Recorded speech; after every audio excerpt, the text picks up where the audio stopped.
안녕하세요. 크리스탈과 함께 책 읽는 시간입니다.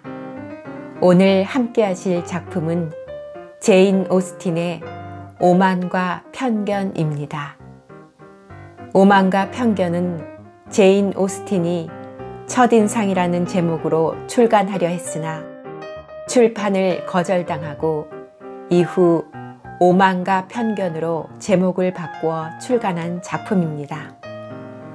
제인 오스틴은 영국의 작가로 1775년 아버지가 목사로 근무하던 작은 마을에서 태어났습니다.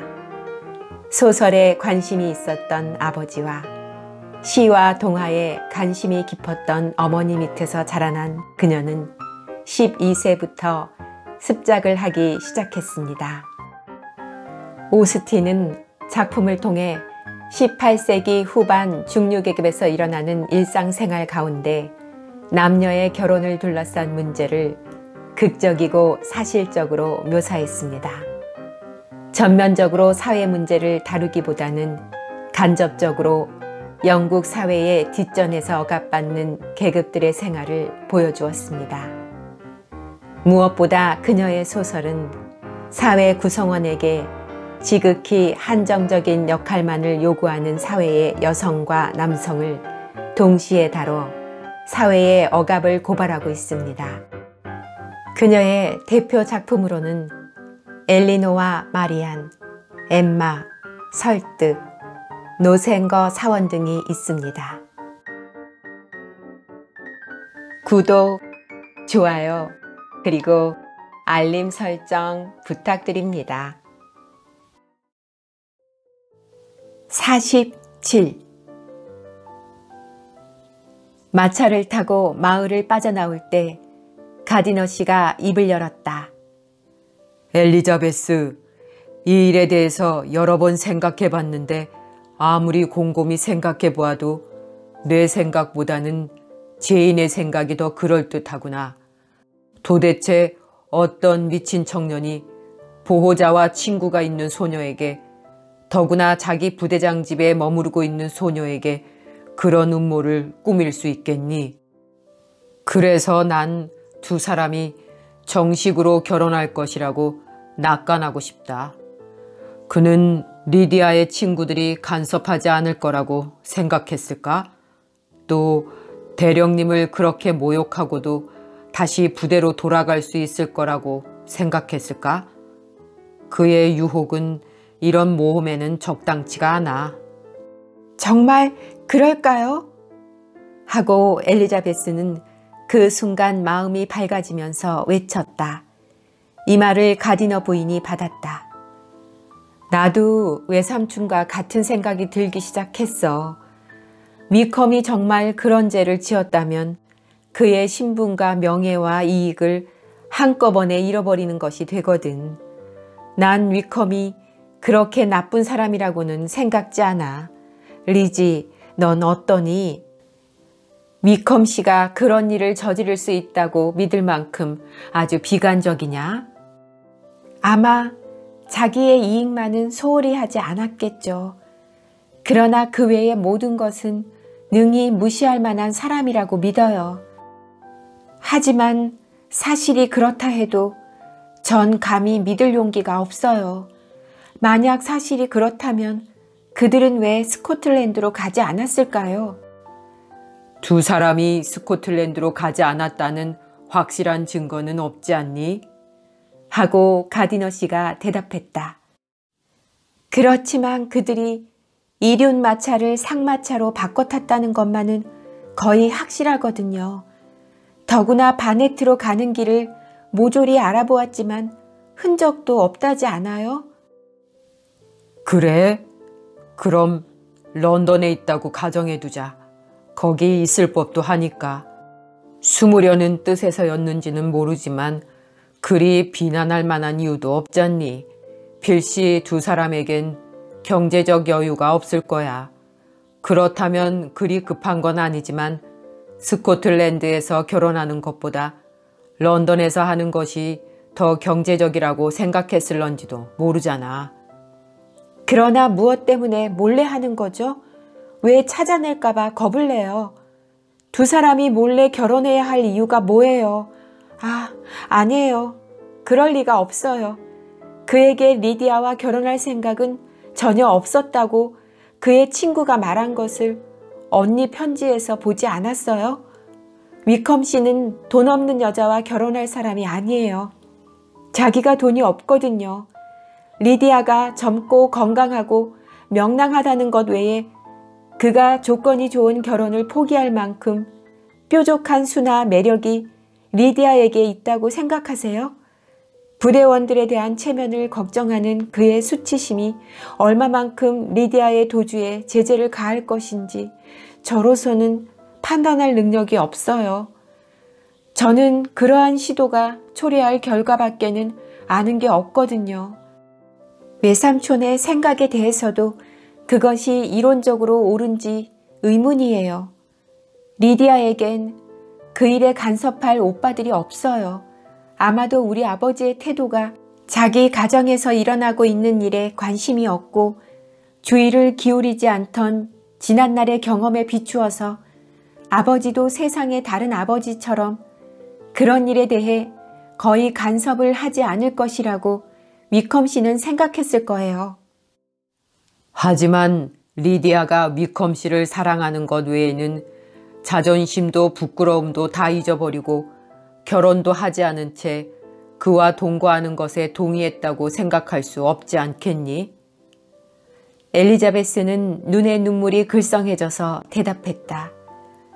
그런 일에 대한 동생의 도덕적 관념을 언니로서 의심해야 한다는 것은 정말이지 무엇보다도 고통스러운 일이에요. 뭐라고 말씀드려야 좋을지 모르겠군요.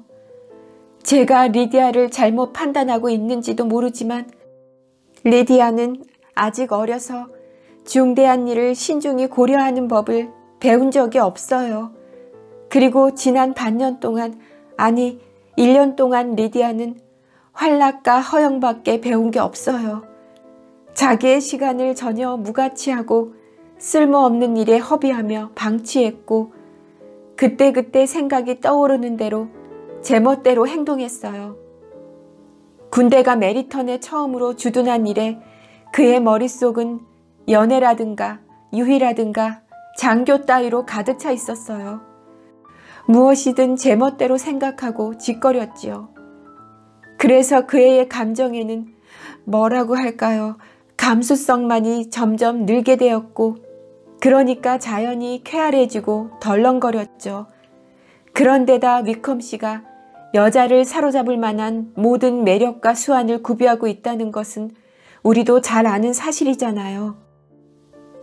그러나 제이는 위컴이 그런 일을 저지를 만큼 나쁘다고는 생각지 않는 모양이던데 하고 가디너 부인이 말했다. 언젠 제인 언니가 남을 나쁘게 생각한 적이 있었나요? 그 사람의 과거의 소행이야 어떻든 간에 그 사람의 비행이 실제로 드러나기 전까진 그 사람이 그런 일을 할 만한 사람이라고 언니가 믿을 사람은 하나도 없어요. 사실 언니도 저와 마찬가지로 위컴 씨가 실제로 어떤 사람인가를 잘 알고 있었어요.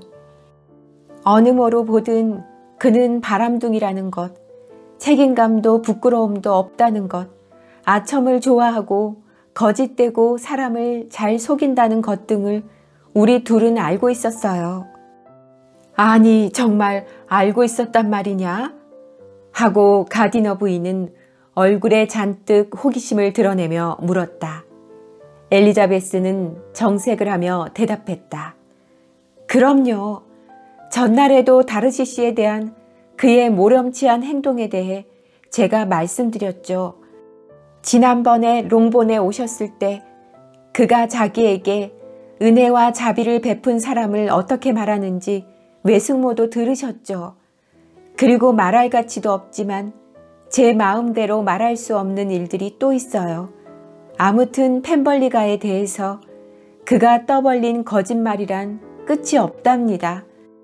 그가 조지아나 양에 대해 한 말을 듣고 저는 그녀가 오만불손하고 까다로운 여자인 줄로만 알았어요. 그 사람은 전혀 반대로 알고 있었던 거예요.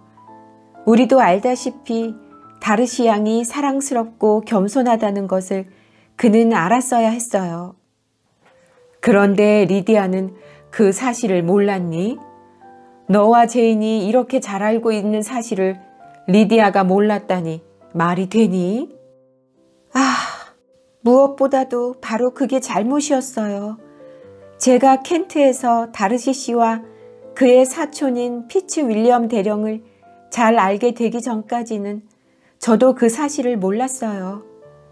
집에 돌아오니까 군대는 1, 2주일 내로 메리턴을 떠나게 되어 있더군요. 일이 이렇게 되자 제 얘기를 들은 언니나 저는 일부러 저희가 알고 있는 일을 알릴 필요까지는 없다고 생각했어요.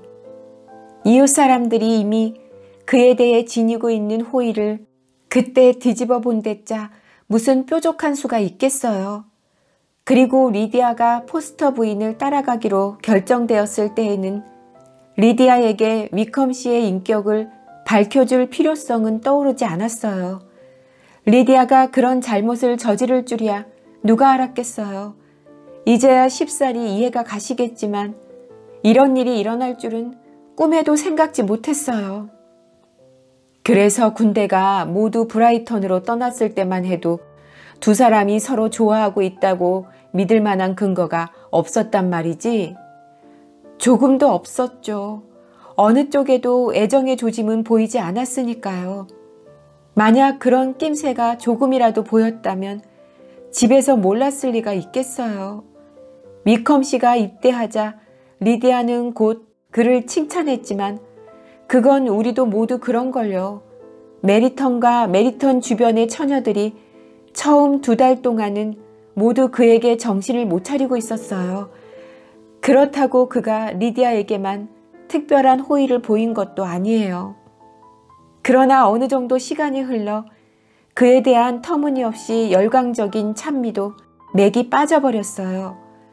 그 다음엔 색다른 호의를 보여주는 다른 잔교들이 리디아의 애인이 되더군요.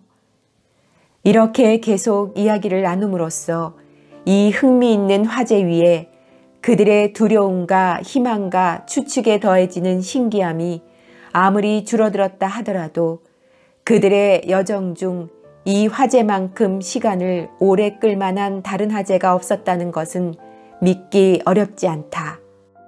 엘리자베스의 머릿속에서는 한시도 그 생각이 떠난 적이 없었고 쓰라린 고민과 자책에 사로잡혀서 조금도 마음이 편안하거나 그 일을 잊을 틈이 없었다. 그들은 될 수 있는 대로 빨리 달렸다. 그리하여 길에서 하룻밤을 새우고 이튿날 점심시간에 롱본에 도착했다. 엘리자베스는 제인이 너무 오래 기다려 지치지 않도록 빨리 올 수 있었던 것을 다행스럽게 여겼다. 가디너시 부부의 자녀들은 마차가 집 주위에 목장으로 들어서자 그것을 바라보느라 집 앞 계단에 서 있다가 마차가 문에 다다르자 그제야 반색을 하며 소리를 질렀다.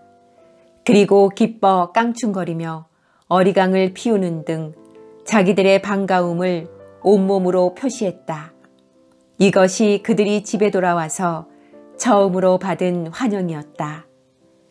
엘리자베스는 마차에서 뛰어내려 아이들에게 얼른 입을 맞춘 다음 현관으로 달려갔다. 거기서 베넷 부인의 방으로부터 아래층으로 뛰어내려온 제인과 마주쳤다. 두 사람은 얼싸안고 눈물을 흘렸다. 엘리자베스는 그 후 별다른 소식을 듣지 못했느냐고 급히 물었다. 아직 없어. 하지만 이젠 외삼촌이 오셨으니까 모든 일이 잘 될 거야. 아버지께선 런던에 계셔? 지난번에 편지한 대로 화요일에 그곳으로 가셨어. 그럼 그동안 아버지한테서는 자주 소식이 있었어? 꼭 한 번 있었지. 수요일에 나한테 짤막한 편지를 보내셨는데 무사히 도착하셨다는 것과 내가 특히 부탁드린 대로 내게 지시를 주시는 사연이었어. 그리고 이젠 꼭 전해야 할 중요한 일이 생기기 전엔 편지 안 하시겠대. 그리고 어머닌 좀 어떠셔? 또 동생들은? 많이 좋아지셨어. 정신적으로 충격을 상당히 받으셨지만 지금 2층에 계신데 널 보면 매우 반가워하실 거야. 아직 침실 밖으로는 못 나오셔. 메리와 키티는 고맙게도 아주 건강해. 언닌 좀 어때? 안색이 창백한데 어려운 일을 치르느라고 혼났지. 그러나 제이는 아주 건강하다고 대답했다. 가디너 씨 부부가 자기 아이들과 이야기하고 있는 동안에 나누었던 둘의 대화는 그들이 다가오자 중단되었다. 제이는 외삼촌 내외에게 달려가서 웃음과 울음이 뒤섞인 말로 그들을 맞이하며 감사를 표시했다. 모두들 응접실에 가서 앉자 가디너 씨 부부는 엘리자베스가 이미 한 질문을 또 되풀이했지만 제인도 그들에게 알려줄 만한 새로운 소식을 갖고 있지를 못함을 알았다.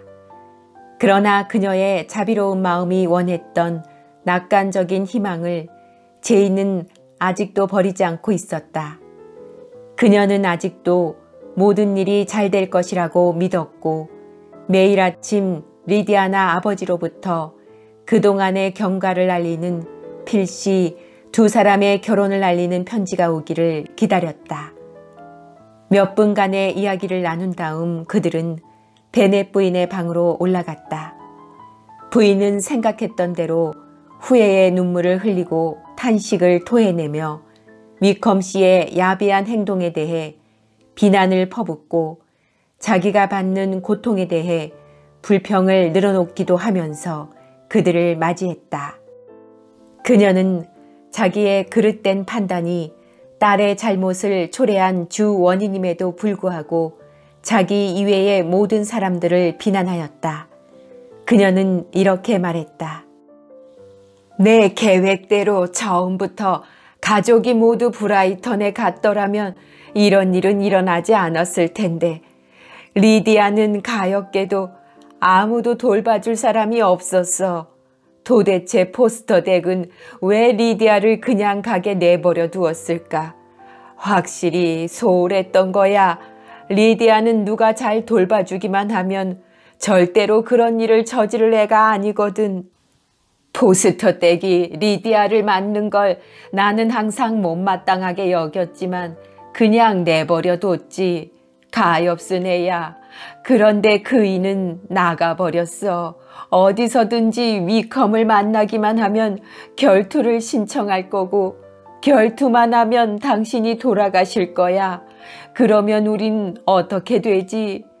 당신의 몸이 무덤에서 식기도 전에 콜린스가 우릴 내쫓을 텐데 그때 동생마저 우리한테 불친절해지면 우리는 어떻게 살아가지?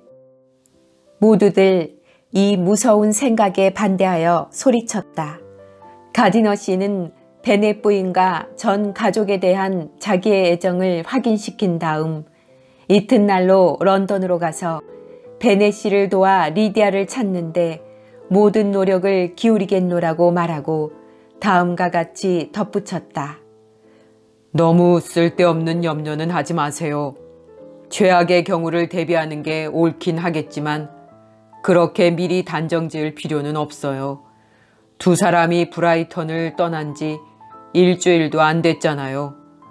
며칠만 더 기다리면 무슨 소식이 있을 겁니다.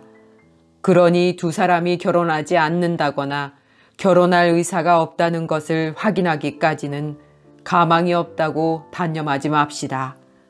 런던으로 올라가는 즉시 매부를 찾아서 그레이스 처치가의 집으로 모시고 가겠습니다. 거기서 앞으로 할 일을 의논해 보겠습니다. 그랬으면 오죽이나 좋겠니. 런던에 가면 그 애들이 어딘가에 있을 테니까 꼭 찾아봐라. 아직도 결혼을 안 했거든. 결혼을 시키고 결혼 예복 때문에 결혼을 미루지 않도록 결혼한 다음에 그 애가 원하는 대로 돈을 보내주겠다고 말해줘. 그리고 무엇보다도 매부가 결투를 하지 않도록 해주어 내가 얼마나 비참한 지경에 빠져 있는가를 반드시 말하고 말이야. 놀라서 정신이 나가고 어찌나 몸이 떨리고 허리가 쑤시고 머리가 아프고 가슴이 두근거리는지 밤낮으로 한시도 편할 날이 없다고 전해줘. 그리고 리디아에겐 나를 만날 때까지 옷을 주문하지 말라고 해라. 그 앤 어느 상점이 제일 좋은지 모르거든. 동생은 자상하니까 모든 일을 잘해줄 거야. 가디너 씨는 최선의 노력을 다할 것을 다시 약속했지만 누님이 바라는 것이나 두려워하는 것에 대해 중용을 취하라고 권하지 않을 수가 없었다. 저녁 식사가 준비될 때까지 이런 이야기를 주고받다가 딸들이 없는 동안 부인의 시중을 드는 가정부에게 그녀의 감정을 퍼붓도록 놓아두고 모두들 방을 나왔다. 가디너 씨 부부는 베넷 부인을 이렇게 가족들과 격리시킬 필요가 없다고 생각했으나 이를 말하지는 않았다. 그 이유는 하인들이 심부름을 하는 동안 그들 앞에서 입을 다물고 있을 만한 분별심이 그녀에게 없음을 그들은 잘 알고 있기 때문이고 그들이 가장 신뢰할 수 있는 가정부 혼자서 베넷 부인의 모든 불안과 걱정을 이해하는 것이 더 나으리라 생각했기 때문이다. 식당에서 그들은 메리와 키티를 만났는데 각자의 방에서 자기 일에 너무 열중한 나머지 일찍 나타나지 못했던 것이다. 한 애는 책을 보다가 나왔고 또 한 애는 화장을 하다가 나왔다. 그러나 두 애의 표정은 매우 평온했고 사랑하는 동생의 일이 마음에 걸려서인지 아니면 그 일에 자신이 직접 분노를 느낀 때문인지 키티의 목소리에 평소보다 약간 초조한 빛이 떠도는 것 외에는 어느 아이에게서도 달라진 점을 찾아볼 수 없었다. 모두들 식탁에 둘러앉자마자 메리가 엄숙한 얼굴로 태연하게 엘리자베스에게 이렇게 속삭였다. 몹시 불행한 일이야. 아마 말들이 많을 거야. 그러나 우리는 마땅히 이 악의 조류를 거슬러 올라가서 서로의 상한 가슴에다 언니다운 위로를 부어넣어 주어야만 해. 엘리자베스가 대꾸하고 싶은 생각이 없음을 알자 메리는 말을 계속했다. 리디아에게는 확실히 불행한 사건이지만 우리는 여기에서 다음과 같은 유익한 교훈을 이끌어낼 수가 있지. 첫째, 여자는 한번 도덕성을 잃으면 회복할 수 없다는 것. 둘째, 처음 한 발을 잘못 디디면 이것이 그 사람을 영원한 파멸로 이끈다는 것. 셋째, 여자의 명예란 소중한 만큼 동시에 깨지기 쉽다는 것. 넷째, 여성이란 무가치한 남성에 대해서는 몸가짐을 아무리 조심한다 해도 결코 지나친 법이 없다는 것이야. 엘리자베스는 놀라서 눈을 치뜨고 동생을 쳐다보았으나 너무 기가 막혀 말이 나오지 않았다. 그러나 메리는 눈앞의 불행한 사건으로부터 그러한 도덕적 교훈을 찾아낼 수 있었다는 데에 만족을 느끼는 모양이었다. 오후가 되어서야 제인과 엘리자베스는 약 반 시간 동안 둘만의 시간을 가질 수 있었다. 엘리자베스는 그 기회를 놓치지 않고 제인 역시 알고 싶어하는 질문들을 던졌다. 두 사람은 함께 이 무서운 결과에 대해 걱정했다. 엘리자베스는 그 결과가 거의 확정적이라고 생각했고 제인도 그것을 전적으로 부정할 수는 없었다. 엘리자베스는 다음과 같이 말하면서 화제를 이어갔다. 내가 아직 모르는 것들에 대해 모조리 얘기해줘. 좀 더 자세하게 전말을 들려줘. 포스터 대령님은 뭐라고 그래? 둘이 도망가기 전에 뭐 눈치챈 건 없었대? 늘 같이 있었을 텐데.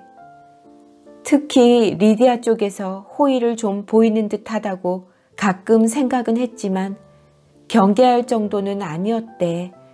그분껜 참 죄송한 일이야. 그분의 행동이야 더할 나위 없이 정중하고 친절했지. 두 사람이 스코틀랜드로 가지 않았다는 생각이 들기 전에 그분도 걱정하고 계시다는 것을 알리려고 여길 오셨어. 그런데 그 걱정이 점점 커지니까 여행을 서두르셨지. 댄이라는 장교는 위컴 씨가 결혼하지 않을 거라고 했다면서 그 사람은 둘이 도망칠 것을 알고 있었대? 대령님도 그 사람을 직접 만나보셨대? 그런데 대령님이 물으니까 아무것도 모른다고 잡아떼며 사실을 말하려 들지 않더래. 두 사람이 결혼하지 않을 거라는 종래의 자기 주장을 되풀이하지 않더라는구나. 이것으로 추측해 보건대 그 사람이 오해하고 있었지 않았나 하는 생각이 들어. 그러니까 포스터 대령님이 오실 때까지는 두 사람이 정말 결혼했을까에 대해 아무도 의심을 품지 않았다는 말이지. 어떻게 그런 생각을 할 수 있었겠니? 난 위컴 씨가 항상 옳게 처신하는 사람이 아니라는 걸 알기 때문에 그 사람과 결혼한다는 리디아의 행복에 대해서 약간 불안하고 걱정스러웠어. 부모님은 그 사실은 전혀 모르고 그저 그 결혼이 얼마나 경솔한 결혼인가를 느끼셨을 뿐이지. 그제야 키티가 우리보다 아는 게 많다고 의기양양해하며 리디아가 마지막 편지에서 자기의 계획을 암시했다고 말하지 않겠니? 키티만은 두 사람이 수주일 전부터 가까운 사이라는 걸 알았던 모양이야. 그럼 리디아가 브라이턴에 가기 전엔 몰랐던 거야? 그랬을 거야. 포스터 대령님도 위컴 씨를 좋지 않게 생각하셨어? 대령님도 그분의 본성을 알고 계셔? 대령님도 위컴 씨를 전과 같이 그리 좋게 말씀하시진 않았어. 그는 무분별하고 경솔한 사람이라고 믿고 계셨어. 그리고 이런 일이 일어난 이후로 그가 빚을 잔뜩 진 채 메리턴을 떠났다는 소문이 돌고 있어. 난 사실이 아니길 바래. 제인 언니, 우리가 그에 대해 알고 있는 사실을 숨김없이 얘기했더라면 이런 일은 안 일어났을 거야. 아마 결과가 나빠지진 않았겠지. 그러나 그땐 사람의 현재의 기분은 생각지도 않고 과거의 결점을 폭로한다는 것은 도리에 어긋난 일이라고 생각했었잖아. 우리의 의도야 좋았지. 리디아가 포스터 부인에게 남긴 편지를 대령님은 자세히 기억하고 계셨나 보지? 그걸 우리에게 보여주기 위해 가져오셨어. 제이는 손가방에서 편지를 꺼내 엘리자베스에게 주었다. 그것은 다음과 같은 사연이었다. 해리엣 아주머님께. 제가 어디로 가는지 아시면 비웃으시겠지만 저도 내일 아침 제가 없어진 다음에 아주머님이 놀라실 일을 생각하니 웃지 않을 수가 없군요. 전 그레트나 그린으로 가요. 누구와 같이 가는지 짐작 못하신다면 아주머니는 바보예요. 제가 사랑하는 사람은 이 세상에서 단 하나뿐인 천사 같은 사람이에요. 그가 없으면 전 행복할 수가 없어요. 그래서 둘이 도망치는 걸 조금도 불행하다고 생각지 않아요. 원치 않으시면 제가 없어졌다고 롱본에 편지하지 않으셔도 좋아요. 리디아 위컴이라고 내 이름을 적어 편지를 보내면 더욱 놀랄 테니까요. 얼마나 재미있어요. 웃음이 나와서 견딜 수가 없군요. 프레트에게 오늘 밤 같이 춤을 못 추게 되어 미안하다고 대신 사과해 주세요. 모든 일을 알게 되면 나를 용서해 주겠죠? 이 다음에 기쁜 얼굴로 다시 만날 때 반드시 그와 춤을 추겠노라고 말해주세요. 롱본에 가면 제 옷들을 가지러 보내겠지만 셀리에게 짐을 챙기기 전에 저의 수놓은 모슬린 가운을 기워달라고 전해주세요. 좀 찢어진 데가 있거든요. 안녕. 대령님께도 대신 안부 전해주시고 저의 행복한 여행에 축배를 들어주세요. 아주머니의 귀여운 리디아 베넷. 편지를 다 읽자 엘리자베스가 소리쳤다. 참, 리디아는 너무 철이 없어. 그 틈에 이런 편지를 쓰다니. 이게 뭐람? 그런데 이 편지로 보아 적어도 리디아는 자기 여행 문제에 있어선 신중했던 모양이야. 나중에 위컴 씨가 어떻게 설득시켰는지는 모르지만 이 파렴치한 계획을 리디아 쪽에서 세웠을 리가 없어. 아버지도 이 점을 아셔야 할 텐데. 아버지가 그렇게 충격받는 것을 난 여태껏 본 적이 없어. 아무튼 꼬박 10분 동안 아무 말씀도 못 하셨으니까. 어머니는 당장에 병이 나시고 그래서 온 집안이 이렇게 뒤숭숭하지 뭐니. 아, 언니, 그래 그날 하루 동안 한 사람의 하인도 이 사실을 몰랐을까? 모르겠어. 하지만 그런 와중에 조심한다는 건 매우 어렵단다. 어머니는 히스테릭해지시고 난 나름대로 힘껏 보살펴드리려고 애썼지만 마음만큼 해드리지 못한 것 같아. 무슨 일이 일어날까봐 겁에 질려서 꼼짝도 못했단 말이야. 어머니 시중 드느라고 너무 힘들었나 봐. 안색이 좋지 않아.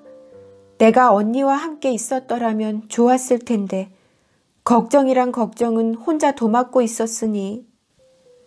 메리와 키티도 친절했어. 사소한 일은 무엇이고 하려고 들었지만 그 애들에겐 일이 맞지 않는 것 같아. 키티는 너무 가냘프고 메리는 어찌나 공부를 열심히 하는지 쉬는 시간마저 빼앗을 수가 있어야지. 필립스 이모가 화요일에 아버지가 떠나신 후에 오셔서 고맙게도 목요일까지 계셔주셨어. 많은 도움과 위로가 되었단다. 루카스경 부인도 매우 친절하셨어. 수요일 아침에 우리를 위로하러 오셔서 아주 많이 도와주셨단다. 필요하다면 따님을 보내주시겠대. 이럴 땐 그냥 집에 계시지 않고 호의야 고맙지만 이웃이 그런 불상사를 당하면 될 수 있는 대로 안 찾아가 보는 편이 좋아. 도움이라니 당치도 않고 위로라니 안 이꼬워. 멀리 앉아서 으스대기나 하고 코웃음이나 치라고 하지. 그리고 엘리자베스는 아버지가 런던에서 어떤 방법으로 리디아를 찾으려고 하는지에 대해 물었다. 제이는 이렇게 대답했다. 내 생각엔 두 사람이 마차를 바꿔 탄 F섬에 가서 마부들을 만나보시고 무슨 단서를 찾으려는 것 같아. 주된 목적은 클레팜에서 두 사람을 태우고 간 상마차의 번호를 알아내려는 것일 거야. 그 마차는 런던에서 승객을 태우고 온 것인데 두 젊은 남녀가 마차를 바꿔 타는 것이 눈에 띄었으리라고 생각하고 클레팜에서 알아보실 모양이야. 그렇게 해서 그 전에 마부가 손님을 내려준 곳을 알게 되면 그것을 수소문해 볼 작정이시지. 그 마차가 서는 곳과 번호를 찾아내는 것은 불가능하지 않대. 그 밖에 또 다른 계획이 있는지는 모르지만 너무 급히 가시고 애를 많이 태우시는 바람에 이 정도의 것을 알아내기에도 힘이 들었단다. 48. 이튿날 아침 베넷 씨로부터 편지가 오기를 온 식구가 기다렸으나 우체부는 단 한 통의 편지도 전해주지 않았다. 그들은 베넷 씨가 대개의 경우 편지를 잘 안 쓰는 성질이라는 것은 알고 있었지만 때가 때인 만큼 그가 편지를 보내주기를 바랐다. 그래서 그들은 편지를 보낼 만한 좋은 소식이 없는 것이라고 단정 지을 수밖에 없었으나 그것만이라도 속 시원하게 알려줬으면 오직이나 좋겠느냐고 생각했다. 가드너 씨도 출발하기 전에 그의 편지가 오기만을 기다리고 있었다. 베넷 씨가 떠났을 때 그들은 적어도 일의 경과만은 계속해서 알려줄 것으로 믿었었다. 가디너 씨는 떠나면서 내부를 설득해서 될 수 있는 대로 빨리 롱본으로 돌려보내겠다고 약속했다. 베넷 부인은 그것만이 자기 남편을 결투해서 구하는 유일한 길이라고 생각하고 몹시 기뻐했다. 가디너 부인은 자기가 이곳에 머물러 있는 것이 조카 딸들에게 도움이 될지 모른다고 생각하고 아이들과 함께 하퍼드셔에 며칠간 더 있기로 했다. 그녀는 제인 자매와 함께 베넷 부인의 시중을 들었는데 한가한 시간에는 그들에게 큰 위안이 되었다. 필립스 아주머니도 자주 그들을 방문했다. 올 때마다 위컴 씨가 저지른 좋지 않은 행위에 대해 새로운 이야기를 들려주었으며 돌아갈 때면 그들을 더욱 실망시키곤 했으나 그 구실은 언제나 그들을 위로하고 격려하기 위함이었다. 온 메리턴이 석 달 전만 해도 거의 광명의 천사였던 위컴 씨를 헐뜯는 듯 했다. 메리턴의 모든 상인들에게 그가 빚을 졌고 어느 상가의 딸들과도 관계를 가졌다는 말이 유혹이라는 칭호 아래 논란을 야기시켰다. 누구든지 다 그는 이 세상에서 가장 악독한 청년이라고 선언했고 그의 표면상의 미덕이 늘 의심스러웠다는 사실을 이해하기 시작했다. 엘리자베스는 이런 말들을 절반은 믿지 않았지만 리디아는 영영 신세를 망쳐버렸다는 생각이 한층 더 확실해졌고 그런 말을 조금밖에 믿지 않았던 제인까지도 거의 절망적이었다. 이러한 절망은 만약 두 사람이 제인이 전적으로 믿는 대로 스코틀랜드로 갔다면 지금쯤은 당연히 무슨 소식이 있어야만 했으므로 더욱 더 커졌다.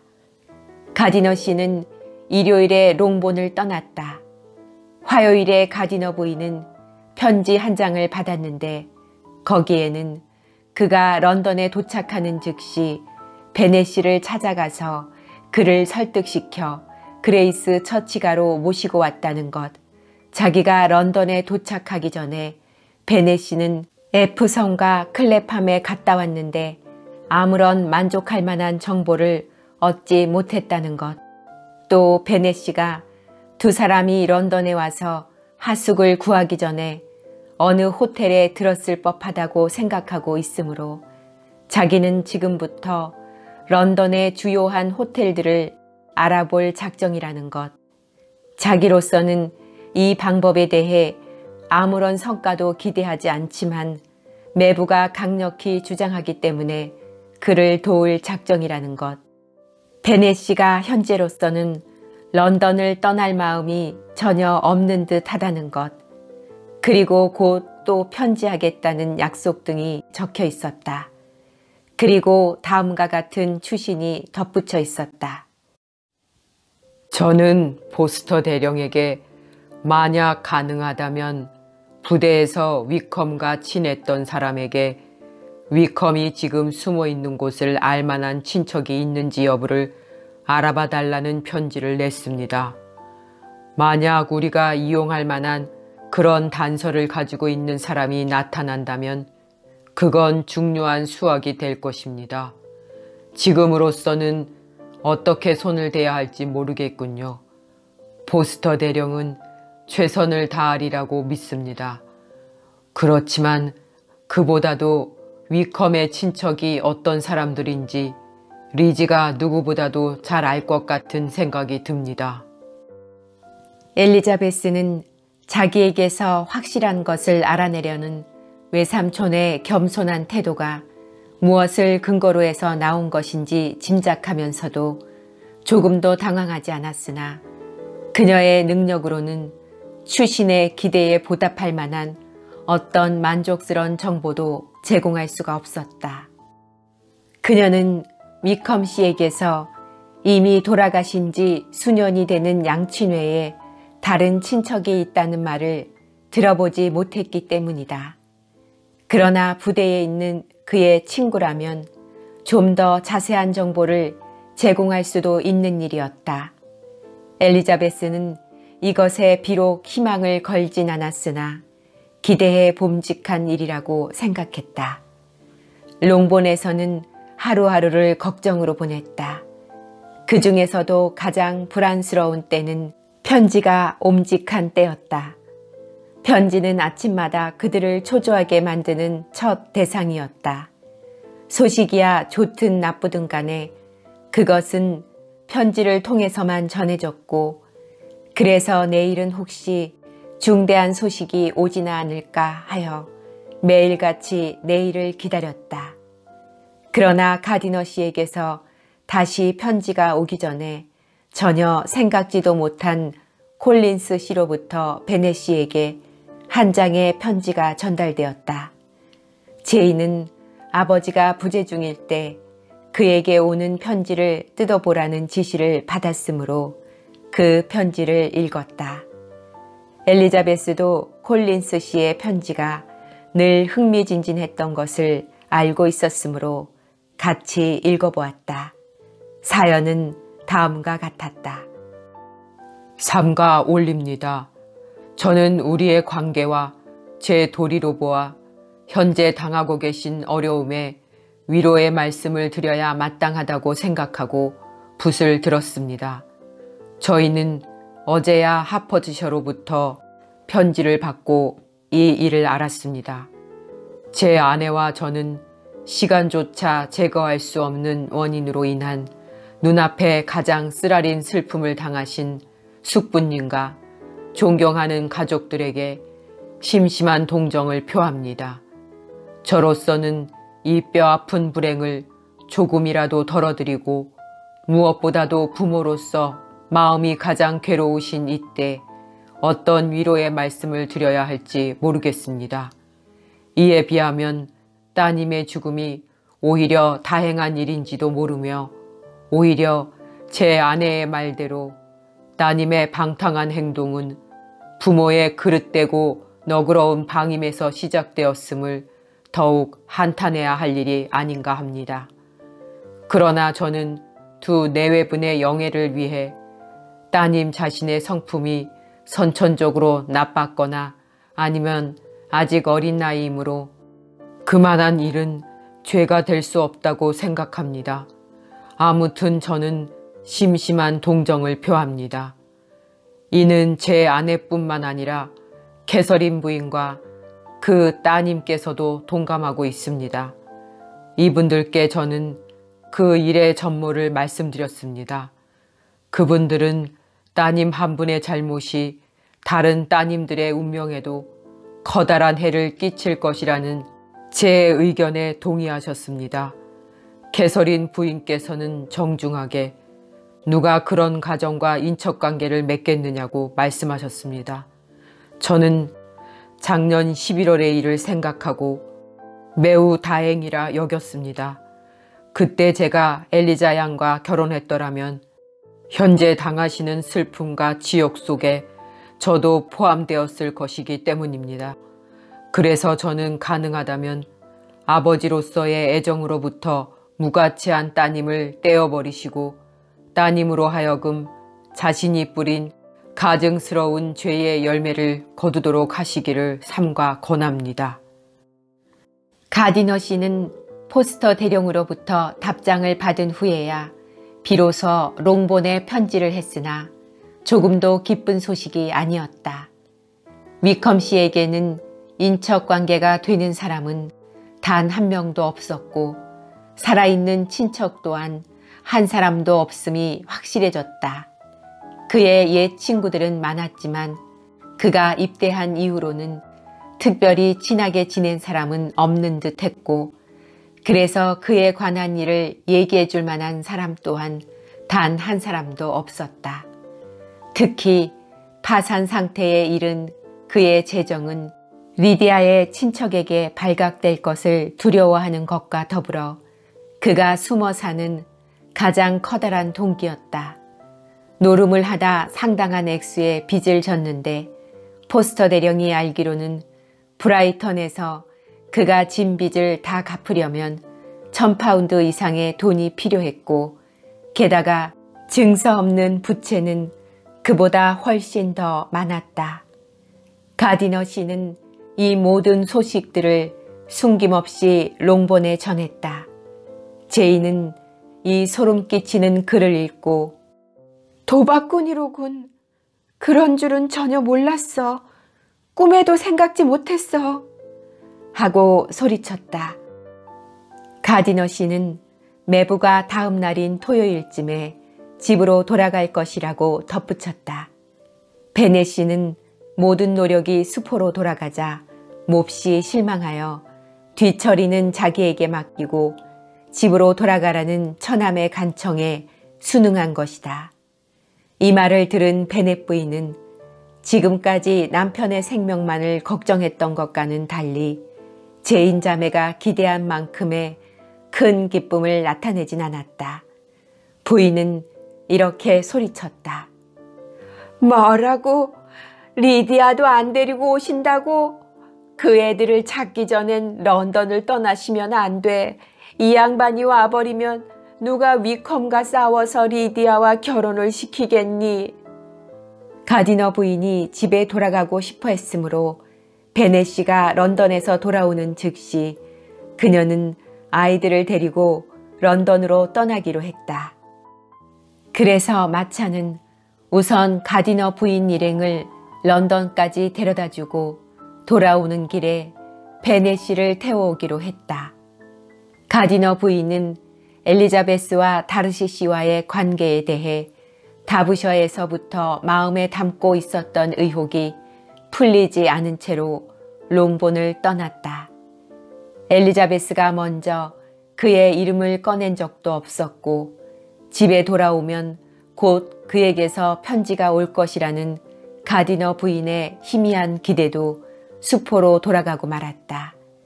엘리자베스는 집에 돌아온 후에 펜벌리로부터 아무런 편지를 받지 못했다. 현재의 불행한 집안 분위기 때문에 엘리자베스는 그녀의 침울한 기분에 대해 어떤 다른 이유를 붙일 필요가 없었다. 그래서 이제 자기 감정을 어느 정도 잘 알게 된 엘리자베스는 만약 그녀가 다르시 씨에 관한 일을 전혀 몰랐더라면 리디아의 비행에 신경을 덜 써도 되었으리라는 것을 잘 알고 있었으나 이틀 중 하루는 잠을 잘 수 있었으나 그럼에도 불구하고 의기소침해지는 원인을 정확히 예측할 수는 없었다. 베넷 씨가 돌아왔다. 그는 여전히 평소의 냉정한 태도를 잃지 않고 있었다. 그는 평상시와 같이 말이 적었고 런던을 다녀온 일에 대해서도 한마디 말이 없었다. 오랜 시간이 지난 뒤에야 딸들이 용기를 내어 먼저 말을 꺼냈다. 즉 오후가 되어 베넷 씨가 그들과 함께 차를 들 때 엘리자베스가 용감히 화제를 꺼냈던 것이다. 그가 겪었을 고생에 대해 엘리자베스가 간단한 말로 위로의 뜻을 표하자 그는 이렇게 대답했다. 그 이야긴 하지 말자. 내가 당연히 받을 고생이었어. 내 잘못이었어. 내 잘못이었다는 걸 난 알아야만 해. 자신을 너무 괴롭히시면 안 돼요. 그건 지나친 자책이 나쁘다고 경고해 주는 것은 좋지만 인간이란 그런 함정에 빠지기 정말 쉬운 거야. 리지야, 내가 얼마나 많은 질책을 받아야 할 사람인가를 내 생애에 이번 한 번만이라도 느끼도록 내버려 두렴. 난 이런 감정에 휩싸이는 것을 두려워하지 않아. 그런 것은 곧 지나가 버리는 것이니까. 아버진 리디아와 위컴이 런던에 있다고 생각하세요? 다른 데에서야 그렇게 깜쪽같이 숨어 있을 수 있겠니? 리디아도 늘 런던에 가고 싶어 했어요. 하고 키티가 한마디 덧붙였다. 행복하겠구나, 그럼. 거기서 꽤 오랫동안 살겠는데. 베네시는 냉담하게 말했다. 그러고는 잠깐 침묵을 지킨 뒤에 말을 이었다. 리지야, 난 내가 지난 5월 내게 해준 충고가 옳았다고 해서 전혀 언짢게 생각진 않는다. 사건을 잘 생각해보면 그 충고는 관대한 마음을 보여주는 것이었어. 이 이야기는 베넷 부인의 찻잔을 가지러 온 제인 때문에 중단되었다. 이건 유쾌한 시위야. 하고 베넷 씨는 말했다. 불행치고는 멋지지 않니? 언제 또 한번 그래 봐야겠어. 나이트캡과 나이트 가운을 입고 서재에 앉아서 많은 걱정거리를 준비해야지. 그렇지 않으면 키티가 도망칠 때까지 기다릴까? 난 도망 안 가요. 내가 만약 브라이턴에 가게 돼도 리디아보다는 얌전하게 행동할걸요. 키티가 뾰로통하여 대꾸하였다. 내가 브라이턴에 간다고 50파운드를 주고 이스트본까지만 간데도 난 마음이 안 놓인다. 천만에 키티, 난 적어도 이제부터는 신중해야 한다는 걸 알았어. 그 결과가 어떤지 너도 알게 될 거다. 다시는 장교 따위를 내 집안에 들일 줄 아니? 동네도 못 지나가게 할 테다. 언니들과 같이 가. 그렇지 않으면 무도회엔 절대로 못 갈 줄 알아라. 매일 10분만이라도 올바른 정신으로 산다는 걸 증명할 수 있을 때까진 문 밖에도 못 나간다. 키티는 이런 위협을 모두 심각하게 받아들이고 울음을 터뜨렸다. 아니야. 그렇게 슬프게 생각할 건 없어. 앞으로 10년만 착하게 굴면 열병식엔 데리고 가지.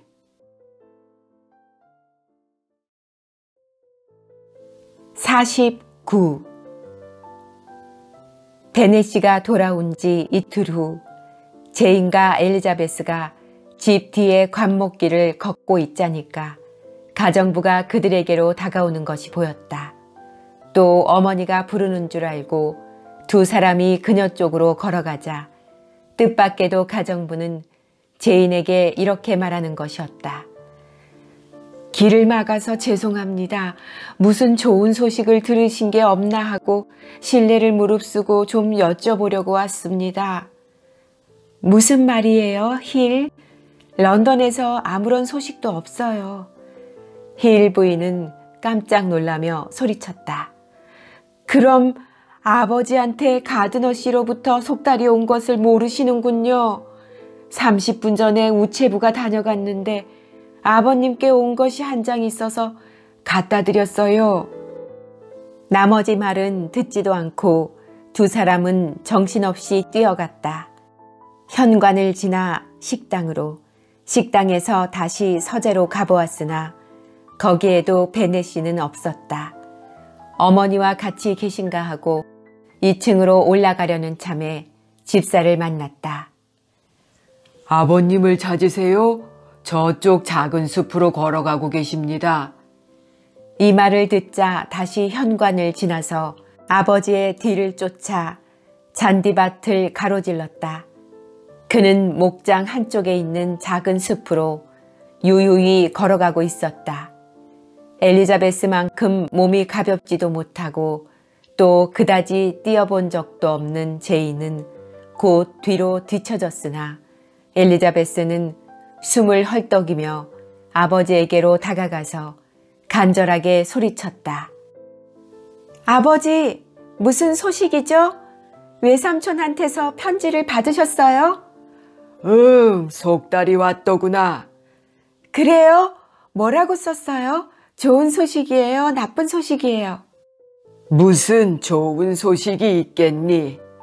하고 말하면서 그는 주머니에서 편지를 꺼냈다. 하여튼 읽어보고 싶겠지. 엘리자베스는 조바심이 나서 편지를 받아들었다. 그때 제인이 다가왔다. 큰 소리로 읽어봐라. 하고 아버지가 말했다. 나도 무슨 소린지 잘 모르겠어. 존경하는 매형께 드디어 리디아에 관한 얼마간의 소식을 드릴 수 있게 되었습니다. 대체로 만족하게 여길 만한 소식이라고 믿습니다.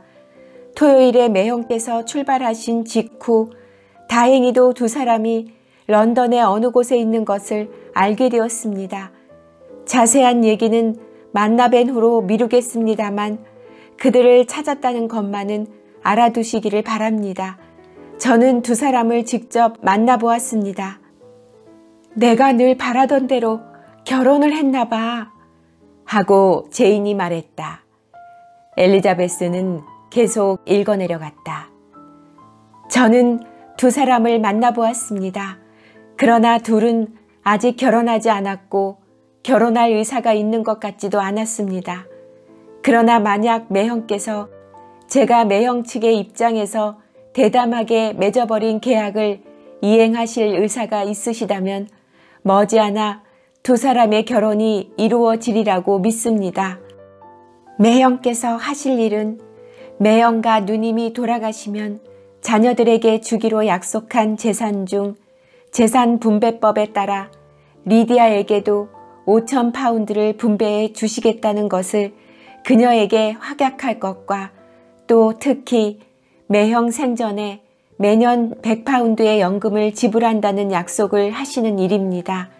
모든 것을 고려해 본 후에 저는 매형을 대신해서 권한이 미치는 한 이 조건에 주저없이 응하겠습니다.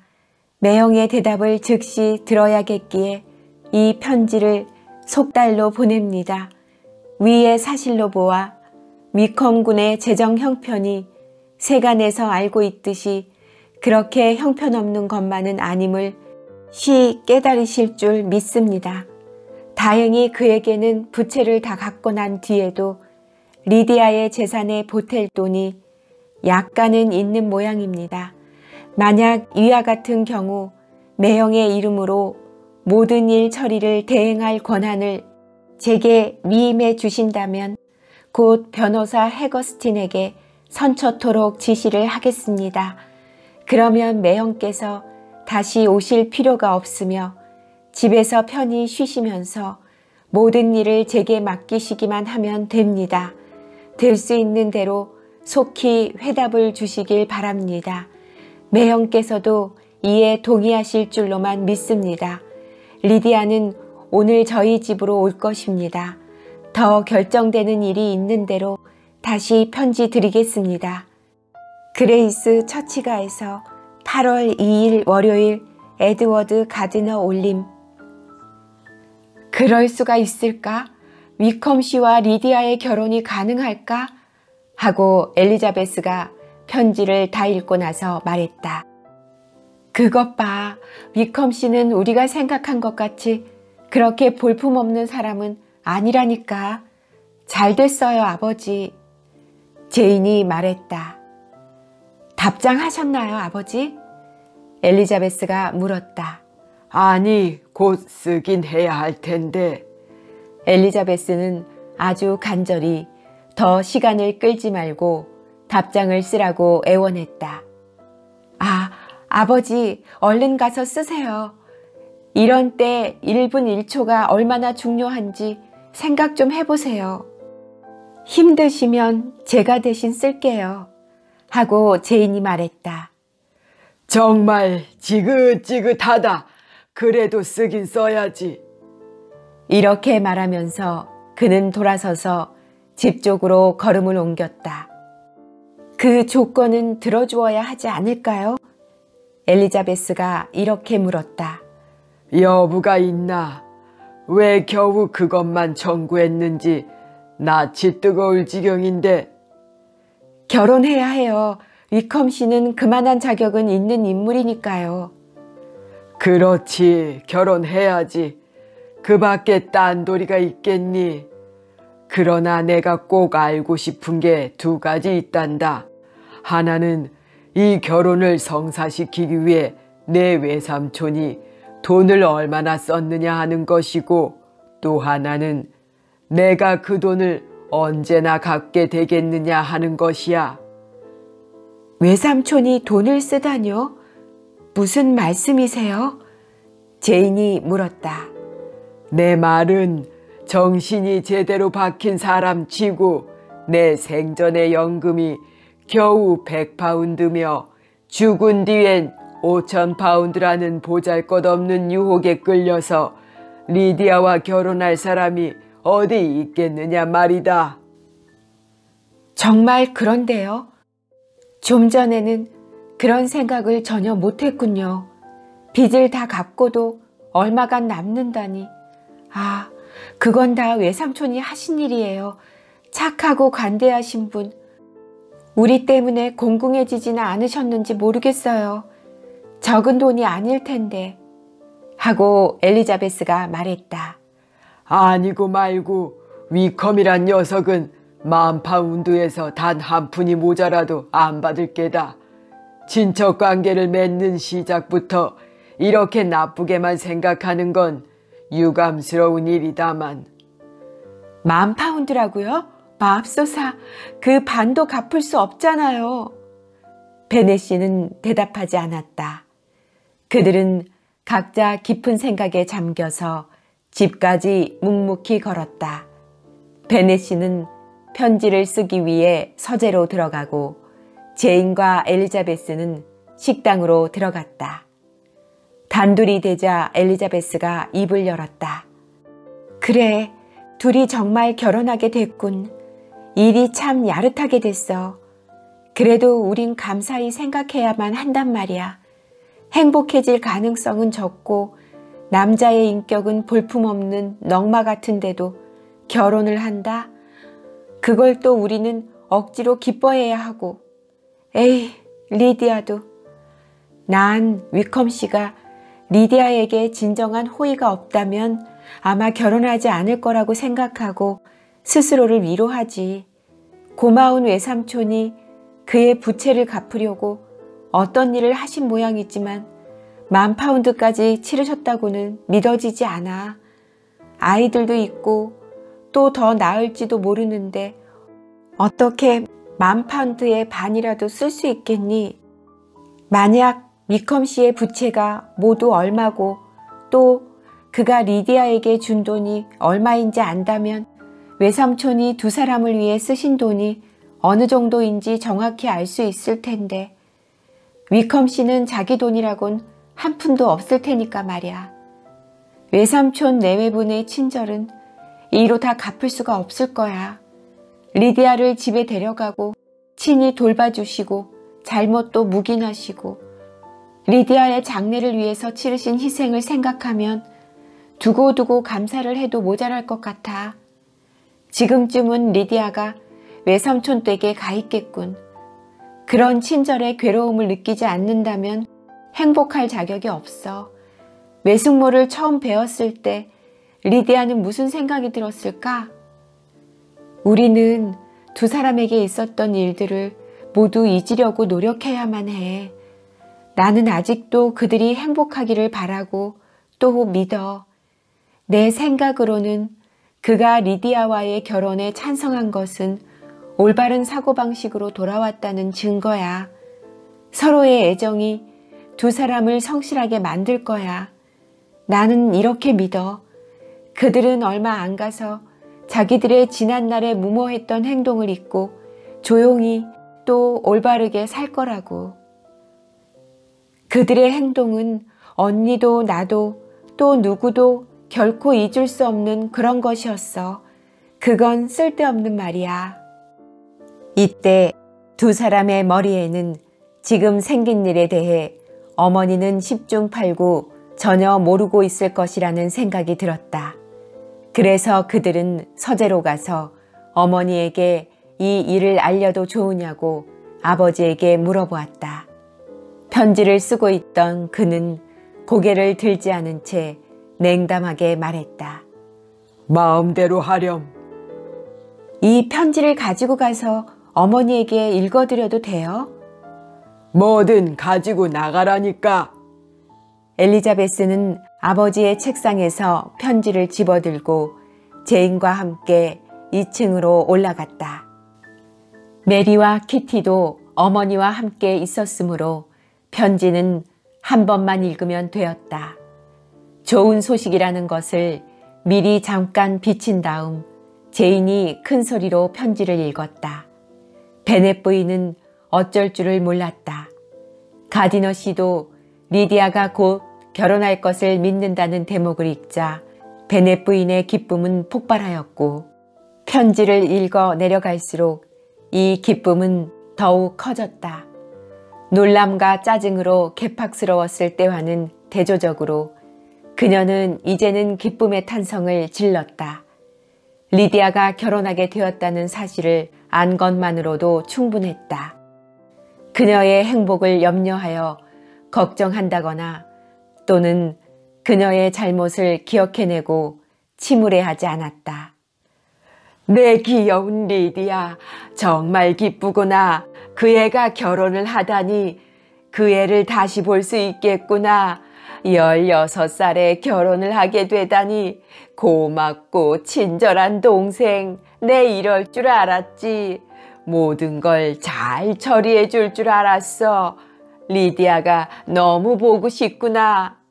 그리고 위컴도 말이야. 그나저나 결혼 예복을 어떻게 한담? 곧 외숙모에게 편지를 해야겠다. 리지, 아버지에게 좀 뛰어가 봐라.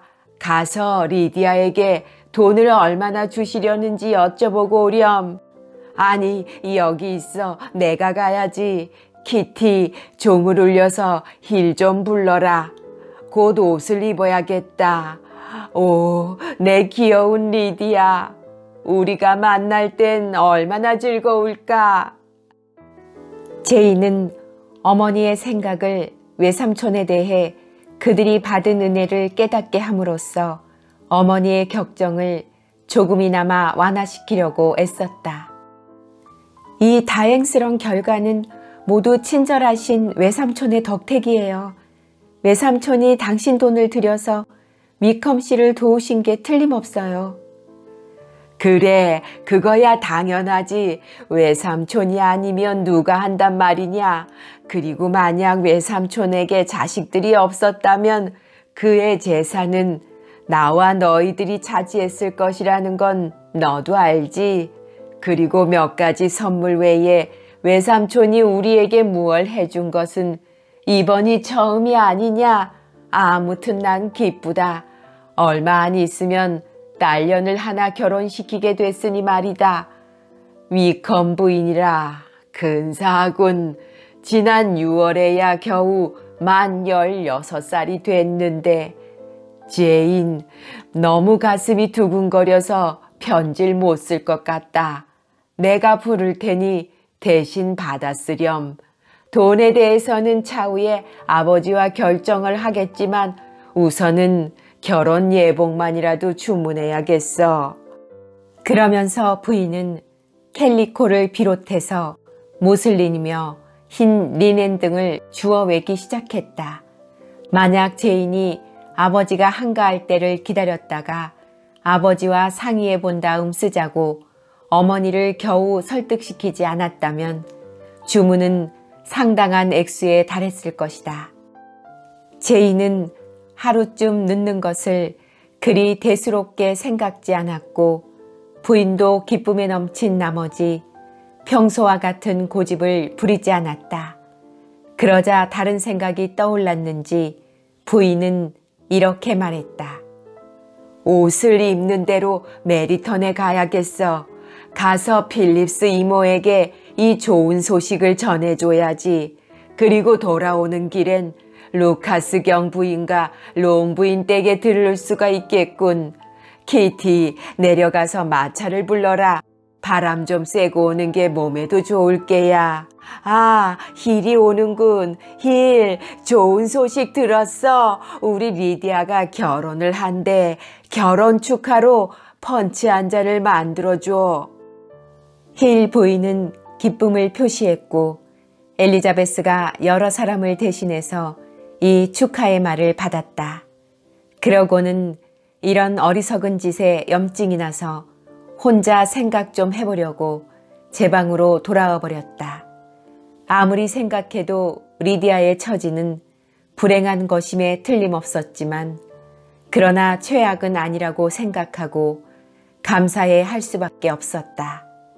또한 앞날을 내다볼 때 리디아에게서 정당한 행복이나 속세의 행운을 기대할 수는 없었지만 불과 2시간 전에 지녔던 불안을 생각하여 이만한 지금의 수확에 만족을 느껴야만 했다.